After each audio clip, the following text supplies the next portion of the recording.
শুরু করছি আজকের এই ভিডিও। এক্সেল শিট আপলোড করে ডিবিটি পেমেন্ট আমরা কিভাবে করব তা আমরা অনেকেই জানি না।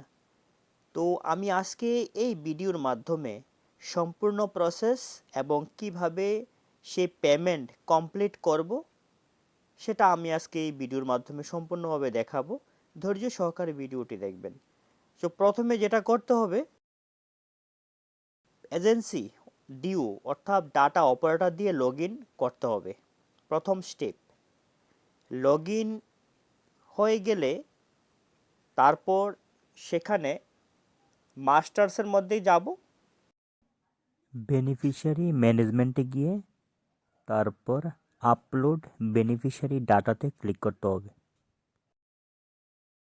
সেখান থেকে আগে প্রথমে আমি ডাউনলোড টেমপ্লেটে ক্লিক করে কি কি এক্সেল শিটে আমাকে ফিল আপ করতে হবে সেই নমুনা আগে আমি একটি সেখানে দেখে নেব। সে ডাউনলোড করে আমি সেখানে এক্সেল শিটটি ওপেন করে তারপর এখানে beneficiary name, bank account number, address, তারপর যা যা তথ্য সেখানে দেওয়া আছে, স্টেট শেয়ার, তারপর সেন্ট্রাল শেয়ার, মানে কত টাকা আমি সেখানে পেমেন্ট করতে চাই, সরকারের, রাজ্য সরকার এবং কেন্দ্রীয় সরকার দুইটি তথ্য সেখানে দেওয়া যেতে পারে।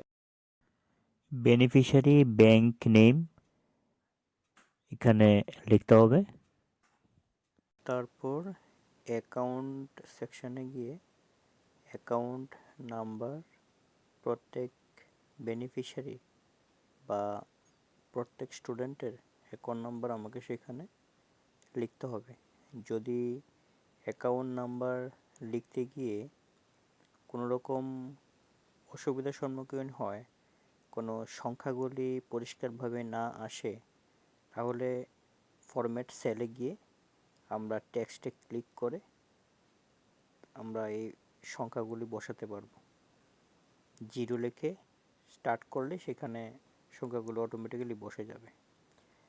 তারপর যে সমস্ত তথ্যগুলো সেখানে দেওয়া আছে সবগুলি দেওয়ার দরকার নেই, যেগুলি গুরুত্বপূর্ণ সেগুলি আমরা দিয়ে দেবো সেখানে। সেন্ট্রাল শেয়ার, স্টেট শেয়ার কথা তো আমি আগেই বলেছি। এই সমস্ত কমপ্লিট হয়ে যাওয়ার পর পুনরায় মাস্টার্সে গিয়ে আমি সেই এক্সেল যে ফাইলটা আমি সেখানে আপলোড করেছি সেখানে আমি ওই যে চুজ ফাইলে গিয়ে সেখানে আমি সেই ফাইলটা নাম লিখে রাখবো আগে আমার কম্পিউটার বা ল্যাপটপের মধ্যে। সেই ফাইলটুকু আমি সেখানে আপলোড করে দেব। আপলোড হয়ে যাওয়ার পর তারপর আমার এখানে শো করবে, অনেকগুলো অপশান সেখানে শো করবে। যতগুলি আমি সেখানে পেমেন্ট অ্যাকসেপ্ট করেছি বা এক্সেল শিট আপলোড করেছি আমার সবগুলি সেখানে দেখাবে বা স্ট্যাটাসগুলি সেখানে দেখাবে। যে সমস্ত বেনিফিশিয়ারি আমি সেখানে আপলোড দিয়েছি এক্সেল শিটে ছিল তাদের ব্যাঙ্ক অ্যাকাউন্ট এবং বেনিফিশিয়ারি অ্যাকাউন্ট নাম ঠিক আছে কিনা সবগুলো সময় আমার সেখানে দেখাবে। এরর থাকলে আমি সেখান থেকে এররটা বের করে আমি এরর অপশানে ক্লিক করে যে ভ্যান্ডর এরর দেখাচ্ছে এখানে ক্লিক করে আমি সেই ভ্যান্ডরটাকে পুনরায় কারেকশান করে আমি আবার চুজ ফাইলে গিয়ে আবার সেই এক্সেল শিটটাকে আমি আবার আপলোড করে দেব। এইভাবে আমি প্রত্যেকটা জিনিস চেক করতে পারবো। স্ট্যাটাসটা হলো মেন, ব্যাংক ভেরিফাই হলো কি হলো না সেখানে আমাকে কমপ্লিট প্রসেসটা আমাকে সেখানে দেখিয়ে দেবে। তারপর সেখানে আমি this register beneficiary require approval সব কিছু কমপ্লিট হয়ে যাওয়ার পরে আমি এবার ডিএ লগ ইন করবো, ডাটা অপারেটর দিয়ে লগ ইন করবো। স্টেপ 3, আবার পুনরায় মাস্টার্সে গিয়ে আমি যেভাবে যাচ্ছি ঠিক আপনারা সেই ভিডিওগুলি পজ করে করে আস্তে আস্তে ধৈর্য সহকারে দেখবেন, কমপ্লিট হয়ে যাবে। আমার স্কিমটা সিলেকশান করব। স্কিম সিলেকশান করার পর তারপর বেনিফিশিয়ারি যে ফাইল, যে নেম, যে নাম দেওয়া আছে সেই ফাইলটা সিলেকশান করে সার্চ করলে আমার সামনে অটোমেটিক্যালি সেই বেনিফিশিয়ারি ডিটেলসটা চলে আসবে। আমি যে বেনিফিশিয়ারি এক্সেল শিটটি আমি সেখানে আপলোড করেছি সেই সবগুলি নাম আমার সামনে চলে আসবে। আমি সবগুলি নাম আস্তে আস্তে চেক করে করে ব্যাংক এবং ব্যাংকার নেম এবং বেনিফিশিয়ারি নেম সবগুলি ম্যাচ আছে কিনা সেগুলি আমি সবভাবে আমি দেখতে পারবো।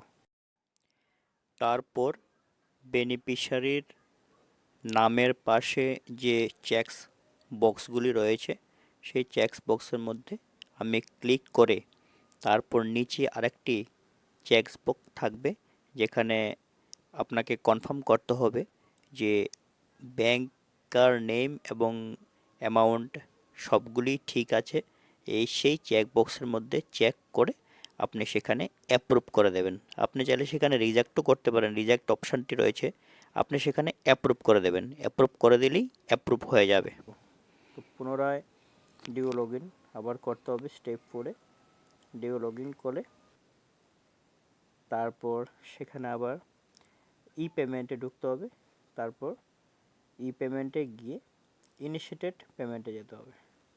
ইনিশিয়েটেড পেমেন্টে যাওয়ার পর আমি যেভাবে দেখাচ্ছি ঠিক সেভাবে অনুরূপ করবেন, কমপ্লিট হবেই। ধৈর্য সহকারে ভিডিওটি দেখতে হবে, কিন্তু যেগুলো আমি দিয়েছি সেগুলি দেবেন, অন্যান্য বিষয়গুলি দেওয়ার কোনো প্রয়োজন নেই। তো এখানে যে পেমেন্ট পিরিয়ড বা বেনিফিশিয়ারি স্কিম টার্মস আপনি প্রথমে সিলেকশন করবেন, তারপর সেখানে বেনিফিশিয়ারি টাইপটা সিলেকশন করবেন। ডিবিটি যে স্কিম কোডটা রয়েছে সেইখানে কোডটা অটোমেটিক্যালি শো করবে, আপনি ড্রপ ডাউন বক্সে ক্লিক করে সেখান থেকে নিয়ে নেবেন। তারপর পেমেন্ট পিরিয়ডটা সেখানে ফ্রম, যদি আপনি কোনো পেনশন বা স্যালারি দেন তাহলে আপনার ওই গত মাসের পেনশন বা স্যালারি এই মাসে দিচ্ছেন তো গত মাসের ডেটটা হবে, তারপরের মাসে হবে। আর যদি সেম ডেটে দিতে চান সেটাও আপনি দিতে পারেন, কোনো অসুবিধা নেই। এখানে এটার কোনো বাধ্যবাধকতা থাকবে না, আপনি সুবিধার্থে সেই কাজটুকু আপনি করে নেবেন। তারপর এখানে যেটা অফিস অর্ডার বলে যে অপশানটা সেখানে রয়েছে ডান পাশে, সেখানে আপনি অফিসের যে ফাইলটা আপনি সেখানে স্যাংশন মেমোটা তৈরি করেছেন সেই ফাইলের নামটুকু দিয়ে দেবেন এবং ডেটটা দিয়ে দেবেন। ডেটটা দিয়ে এখানে নেক্সটে করে দেবেন, ঠিক আছে? আর কিছু করার দরকার নেই। আর বাকিগুলি সব এবার দেখুন স্টেপ 2-তে চলে এসছে। তারপর সেখানে এটাকে সিলেকশন করে দেবেন, পারপস ফর পেমেন্টে সিলেক্ট করে তারপর সেখানে কাস্ট ক্যাটাগরিতে অল করে দেবেন, ঠিক আছে? এখানে যে বিষয়গুলো দেখাচ্ছে সেটা না ধরলেও হয়, আপনি অল করে দিলে আপনি যেটাই করেন, পেনশন করুন, ডিবিটি করুন, স্টাইপেন্ড করুন, যেটাই করুন সেই অটোমেটিক্যালি সেই অলের মধ্যেই চলে আসে, এটা কোনো অসুবিধা হয় না। তারপর ওই যে পরের যে অপশানটা হয়েছে সেটাও ক্লিক করে দেবেন, তারপর সেখানে নেক্সট করে দেবেন। নেক্সট করে দেওয়ার পর দেখুন অটোমেটিক্যালি রেফারেন্স নাম্বারটা চলে আসে এবং এজেন্সি যে করেছে সেটা পুনরায় চলে আসে। আপনি চাইলে সেখানে ওই যে ক্লিক করে আপনি সেটাকে আবার মডিফিকেশন করতে পারেন। যে আপলোড এক্সেল বেনিফিশিয়ারি ফাইল সেইখানে ক্লিক করে তারপর সেই আপলোড করেছিলেন সেই ফাইলটা আপনার সামনে automatically beneficiary detail, account number, amount সব চলে আসবে সেখানে। আপনি চাইলে এখান থেকে সেই বিষয়গুলি কারেকশান করে আবার সেখানে এডিটও করতে পারেন। দেখুন সেন্ট্রাল শেয়ার, স্টেট শেয়ার রয়েছে, যেটা আপনি ইচ্ছে করলে ধরুন স্টেট শেয়ারে যত টাকা থাকে স্যাংশনে, আপনার স্টেট শেয়ারে যত টাকা স্যাংশন রয়েছে সেটা আপনি সেখানে দেবেন। তারপর সেন্ট্রাল শেয়ারে কত টাকা স্যাংশন আপনি দেবেন সেই সেন্ট্রাল শেয়ারে সেটা দিয়ে দেবেন। দুইটা মিলে অ্যামাউন্টটা অটোমেটিকলি চলে আসবে। দেখুন আমি যদি এখানে 5 আর 4 বসাই 9 আসছে, ঠিক আছে? তো আপনি সেখানে ধরুন 100 টাকা বসাতে পারেন বা ওইদিকে 400 টাকা বসাতে পারেন। তো দুইটা মিলেও এখানে অ্যামাউন্টের করে আসবে। অর্থাৎ টোটাল বিষয়টা হলো আপনি কত টাকা আপনি পেমেন্ট করবেন, সেন্ট্রালের পেমেন্ট করবেন নাকি স্টেটের পেমেন্ট করবেন। যদি সেন্ট্রালের পেমেন্ট হয় তাহলে সেন্ট্রালটা করবেন, আর যদি স্টেটের পেমেন্ট হয় স্টেটেরটা করবেন, বাকিগুলি জিরো জিরো বসিয়ে দেবেন, কোনো অসুবিধা নেই। তো আপনি সেখানে সেই বিষয়গুলি ভালোভাবে লক্ষ্য করে এখান থেকে আপনি মডিফিকেশানগুলি আস্তে আস্তে করতে পারবেন। সেখানে কোনো সমস্যা হবে না।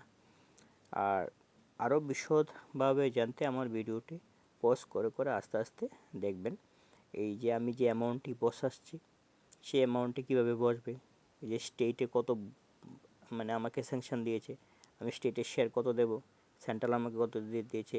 আমি চাইলে আবার ওইখানে ক্লিক করে আমি ডাইরেক্ট ওইখান থেকে যেই অপশানটা আমাকে এখানে ডিফল্ট অ্যামাউন্ট সেখানেও আমি বসিয়ে দিতে পারি, স্টেট শেয়ার এবং সেন্ট্রাল শেয়ারটা আমি সেখানে বসিয়ে দিতে পারি। যদি আমি সেটা করি তাহলে কিন্তু আমাকে পুনরায় নেক্সট করে দিলে ওই পুনরায় আমাকে সেই ঘরের মধ্যে দেখুন অটোমেটিক্যালি চলে আসছে সবগুলি ঘরে এই অ্যামাউন্টটা কিন্তু চলে এসছে। আমাকে কিন্তু বারে বারে ওই প্রত্যেকটি ঘরে গিয়ে আর বসাতে হচ্ছে না, অটোমেটিক্যালি সেখানে চলে আসবে। তো এই সিস্টেমে যদি আমি কাজটা করি তাহলে আমার কাজটা অনেকটাই সহজ হয়ে যাবে, এতে কোনো অসুবিধা হবে না। আর যদি অসুবিধা হয় অবশ্যই কমেন্ট বক্সে কমেন্ট করে জানাবেন। আর যদি ভিডিওটি আপনার উপকারে আসে অবশ্যই সাবস্ক্রাইব করবেন, লাইক শেয়ার করে দেবেন। তারপর পরবর্তী স্টেপটি যেটি বেনিফিশিয়ারি ডিটেলস, আমি সবগুলি কমপ্লিট হয়ে গেলে দেখুন আমার 120 জন আমি সেখানে পেমেন্ট করেছি, সেখানে শো করেছে বেনিফিশিয়ারি ডিটেল এবং অ্যামাউন্ট সবগুলো ঠিকঠাক আছে। তারপর আমি সেখানে চাইলে সেখান থেকে ক্রস করে আমি যেটাকে বাদ দিতে চাই আমি সেখানে বাদ দিয়ে দিতে পারবো, ডিলিট করে দিতে পারবো, কোনো অসুবিধা নেই। এখানে ডিলাইটও অপশান রয়েছে, ক্রস যে লাল করে যে ক্রস চিহ্নটা রয়েছে সেখানে ক্লিক করে অটোমেটিক্যালি ওইখান থেকে বাদ পড়ে যাবে, চলে যাবে। আমি অ্যাড করতে পারবো এবং ডিলাইটও করতে পারবো, আমার সবগুলি অপশানই সেখানে দেওয়া আছে, এতে কোনো অসুবিধা হবে না। তো এই ক্ষেত্রে পেমেন্ট দেওয়ার ক্ষেত্রে সবগুলো দেখে পেমেন্ট করবেন। আবার সেই স্টেপ 5-এ আমি ডাটা অ্যাপ্রুভারে চলে আসবো, সেখানে মাস্টার্সে গিয়ে যেভাবে আমি করেছি পেমেন্ট অ্যাপ্রুভাল সেমভাবে আপনারা দেখে দেখে আস্তেগুলি করবেন।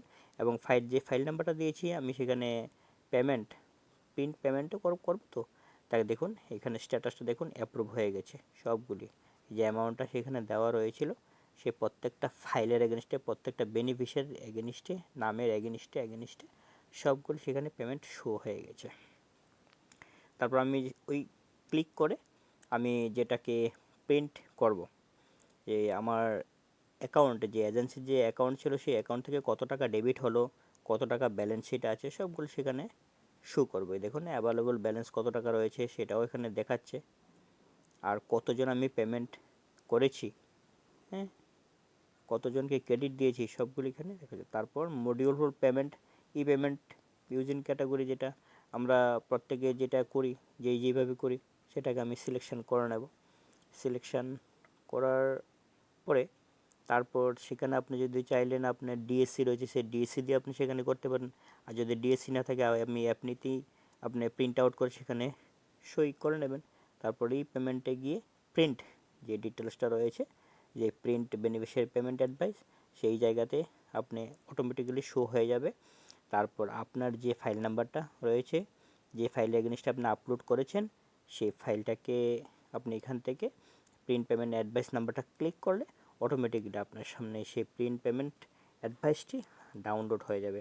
চাইলে এখান থেকে আপনি পিডিএফ আকার সেটাকে সেভ করে রাখতে পারবেন, না হয় ডাইরেক্ট সেখান থেকে আপনি সেটাকে প্রিন্ট করতে পারেন, যেটা আপনার পক্ষে সম্ভব সেটা আপনি এখানে করবেন। ডাউনলোড করার পর তারপর যেভাবে পুনরায় আপনি আগে যেভাবে করতেন সই সিগনেচার করে তারপর আপনি ব্যাংকে সেটাকে মেইল করতে পারেন বা ফিজিক্যালি সেটাকে জমা দিতে পারেন, দুইটাই বিষয় আপনার হাতে রয়েছে, সেই কাজটুকু আপনি সেখানে করতে পারবেন, এক্ষেত্রে কোনো সমস্যা হবে না। যদি ধৈর্য সহকারে ভিডিওটি আস্তে আস্তে পজ করে করে দেখেন সবগুলি কাজই আপনি সম্পূর্ণ করতে পারবেন। হয়তোবা সেখানে আমাকে কাজটা করতে গিয়ে আমার কথার কিছু ভুল থাকতে পারে, তো আমি সবার কাছে মার্জনা চাইছি। বিষয়টি খুব গুরুত্বপূর্ণ, তো একটা বিষয় যাতে ভুল না হয় সেগুলি আপনার দায়িত্ব, কিন্তু সেই বিষয়টা ভালোভাবে লক্ষ্য করে